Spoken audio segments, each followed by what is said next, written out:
सभी का स्वागत है। आज भारत निर्वाचन आयोग द्वारा प्रेस कॉन्फ्रेंस के माध्यम से प्रेस नोट जारी किया गया है, जिसमें आगामी बिहार विधानसभा निर्वाचन 2025 के बारे में शेड्यूल और अन्य डिटेल्स पूरे साझा किए गए हैं। उसी के क्रम में भोजपुर जिले के संबंध में आगामी जो बिहार विधानसभा निर्वाचन 2025 होना है, उसके डिटेल्स निम्नवत हैं। अधिसूचना जारी करने की तिथि है 10 अक्टूबर 2025। आज प्रेस नोट जारी हो गया और आज ही से आदर्श आचार संहिता लागू हो गई है पूर्ण रूप से।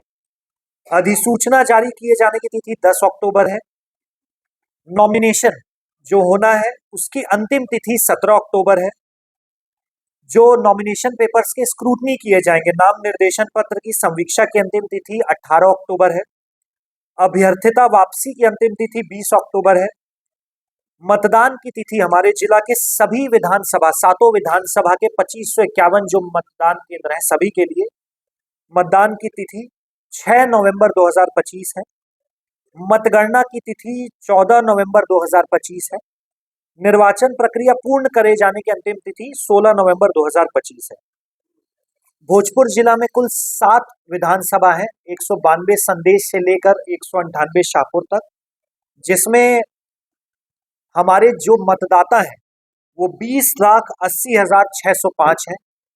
नाम जोड़ने की प्रक्रिया अभी भी चल रही है, परंतु नॉमिनेशन के अंतिम तिथि के 10 दिन पहले तक ही जितने फॉर्म्स आते हैं उतने का नाम जोड़ा जाता है निर्वाचन सूची में। यानी कल तक जितने भी फॉर्म 6 प्राप्त होंगे नाम जोड़ने के लिए, उनका नाम निर्वाचक सूची में जोड़ा जाएगा।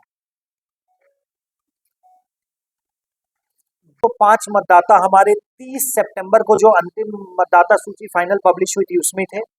आज के तिथि में यानी 6 अक्टूबर तक हमारे पास जो फॉर्म्स है जिनका हमने डिस्पोज कर दिया, उसके आधार पर 20,86,025 मतदाता है, जिसमें पुरुष मतदाता 11,09,088 है, महिला मतदाता 9,76,908 है, तृतीय लिंग के मतदाता 29 हैं। हमारे यहाँ सर्विस वोटर सेवा मतदाता 17,292 है। हम लोगों ने जिला में विशेष अभियान चलाया था, जिससे 18 से 19 वर्ग के जो युवा मतदाता हैं उनकी संख्या पूर्व में 17,000 थी, जो अब बढ़ के 44,410 हो गई है। इसमें 85 प्लस के 10,888 मतदाता हैं। और जो अन्य फीचर्स हैं मतदान को लेकर, भारत निर्वाचन आयोग के जो अन्य फीचर्स लागू किए हैं उसके बारे में भी हम लोग बताएंगे आप लोगों को संक्षिप्त में। हमारे जो 2551 मतदान केंद्र हैं वो कुल 1287 मतदान केंद्र भवनों में है, जिसमें 41 मतदान केंद्र भवनों में 5 या उससे अधिक भी हमारे मतदान केंद्र हैं। जो मतदान केंद्र बढ़े हैं कुल 299 बढ़े हैं। उसका कारण ये है कि अब भारत निर्वाचन आयोग के निर्देशानुसार एक मतदान केंद्र पर अधिकतम 1200 ही मतदाता हो सकते हैं। उसको लेकर 299 मतदान केंद्र बढ़े हैं, लेकिन उसमें से 297 मतदान केंद्रों में भवन वही है, सिर्फ मतदान केंद्र बढ़ा है।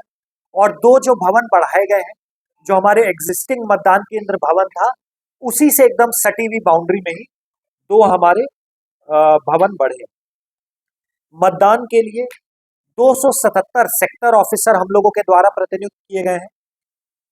इसी को लेकर विधि व्यवस्था, आदर्श आचार संहिता को लेकर हमारे जो चेकपोस्ट हैं कुल 23 स्टैटिक चेकपोस्ट कार्यरत रहेंगे, जो विभिन्न अन्य जिलों की बाउंड्री और साथ ही साथ अंतर राज्य जो हमारे बलिया राज्य की बाउंड्री है उससे भी सट के रहेंगे।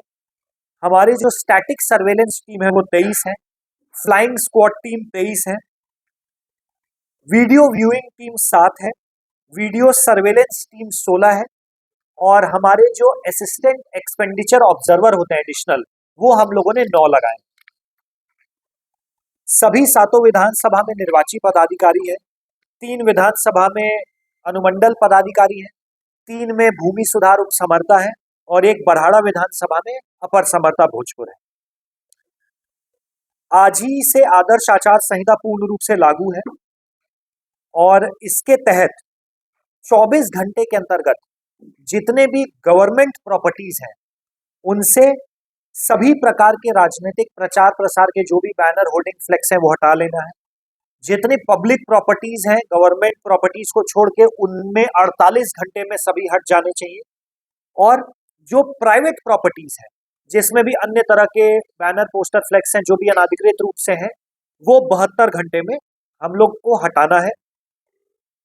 इसके साथ ही साथ हमारा जो टोल फ्री नंबर है 1950 वो भी कार्यरत है। किसी भी प्रकार की किसी को कोई शिकायत हो, कोई अन्य समस्या हो, चाहे वो निर्वाचन की तैयारी को लेकर हो, एपिक को लेकर हो, निर्वाचन के समय हो, वो 1950 टोल फ्री नंबर पे कॉल कर सकते हैं। जो कुछ अन्य आवश्यक इंपॉर्टेंट बिंदु है, पॉइंट्स है, मैं बताना चाहूंगा आप लोगों को जो भारत निर्वाचन आयोग के दिशा निर्देश में इस बार किया गया है। हमेशा से ही जो आवश्यक एश्योर्ड मिनिमम फैसिलिटी, आश्वस्त मूलभूत सुविधाएं जो हम लोगों को बूथ पे देनी है, चाहे वो बिजली हो, रैंप हो, शौचालय हो, इसी के साथ साथ कमरों में पर्याप्त रोशनी की व्यवस्था हो और अन्य जो भी सुविधाएं हैं हम लोग प्रदान कर रहे हैं। साथ ही साथ अन्य जो भी सुविधा है, चाहे वो एंट्री एग्जिट को लेकर हो, अन्य चीजों को लेकर हो, वो भी प्रदान की जाएंगी और उसकी सभी तैयारी की जा रही है। उसके अलावा जो चेंजेस किए गए हैं, खासकर जो वोटर इंफॉर्मेशन स्लिप जो मतदाता पर्ची है उसमें ये चेंज किया गया है कि अब मतदाता पर्ची के राइट एंड के कॉर्नर पे, टॉप मोस्ट कॉर्नर पे ही मतदाता का मतदान केंद्र संख्या, उसका विधानसभा का संख्या और किस क्रमांक पे उसका वोटर लिस्ट में नाम है वो बड़े से एक बॉक्स में राइट एंड कॉर्नर पे मतदाता पर्ची में रहेगा, जिससे सुगमता रहेगी डिटेल्स के बारे में। एपिक के अलावा 12 अन्य दस्तावेज हैं जिसके आधार पर भी कोई अपना मतदान का प्रयोग कर सकते हैं। जैसा कि मैंने पहले भी बताया कि मैक्सिमम वोटर जो एक बूथ पे है वो भारत निर्वाचन आयोग के दिशा निर्देश के आलोक में 1200 है। वीटीआर को बढ़ाने में खासकर विशेष फोकस रखा गया है। जो विशेष गहन पुनरीक्षण हुआ था उसके माध्यम से भी हमारे जो एब्सेंटी, शिफ्टेड, डेथ वोटर्स हैं हमारे जिला में 1,90,832 डिलीट हुए थे। उसके बाद भी जितने भी फॉर्म 7 आए, चाहे वो डिलीटेड है, परमानेंट शिफ्टेड वोटर्स के हैं, वो भी हम लोगों ने सारा प्रोसेस कर लिया है। और नए नाम भी लगभग 70,000 से अधिक लोगों के आवेदन प्राप्त हुए जो जुड़े हैं। तो एक्टिव वोटर्स का एनरोलमेंट हम लोग अधिक से अधिक संख्या में कर रहे हैं। वोटर्स की सुगमता के लिए इस बार मोबाइल डिपॉजिट फैसिलिटी भी बूथ पे रखी गई है। यानी अगर कोई मतदाता अगर अपना मोबाइल फोन भी लेकर बूथ पे आते हैं तो उसके लिए भी डिपॉजिट फैसिलिटी होगी बूथ पर। जो हमारे 85 प्लस और दिव्यांग मतदाता हैं उनके लिए भी एक सुविधा होती है फॉर्म 12D की, जिससे वो घर के माध्यम से ही मतदान कर सकते हैं। वैसे सभी को हम लोगों ने देखा है, पूर्व का भी एक्सपीरियंस है और सबसे अपील भी रहती है कि इस चुनाव के पर्व में सब मतदान केंद्र पर ही जाकर वोट करें और लोगों का ज्यादा से ज्यादा झुकाव भी उसी के लिए रहता है। बट अगर किसी कारणवश कोई दिव्यांग मतदाता या 85 प्लस के मतदाता घर से भी वोट करना चाहते हैं तो 12D फॉर्म के माध्यम से उसको कर सकते हैं। 100% मतदान केंद्रों पर इस बार वेबकास्टिंग होगी, तो उसके लिए भी कैमरा लगाया जाएगा और उसका लाइव फीड हमारे कंट्रोल रूम में, जिला कंट्रोल रूम में, आरओ के कंट्रोल रूम में, सीईओ ऑफिस में और इलेक्शन कमीशन में भी रहेगा, जिससे 100% वेबकास्टिंग की सुविधा रहेगी। जो हमारे प्रत्याशी हैं उनका हमेशा से ये मांग रहा है कि जो बैलेट पे फोटोग्राफ लगाई जाती है उसको भी लेकर कुछ चेंजेस किए जाए, तो वो किए गए हैं। अब जो कैंडिडेट का बैलेट पेपर ईवीएम मशीन पे रहेगा उसमें उनका कलर्ड फोटोग्राफ भी लगेगा। अगर वो नॉमिनेशन के समय कलर्ड फोटोग्राफ देते हैं जो हम लोग सब उनसे मांग करेंगे, तो उनका कलर्ड फोटोग्राफ बैलेट पेपर पे रहेगा, जिससे कैंडिडेट की भी पहचान में वोटर्स को सुगमता होगी।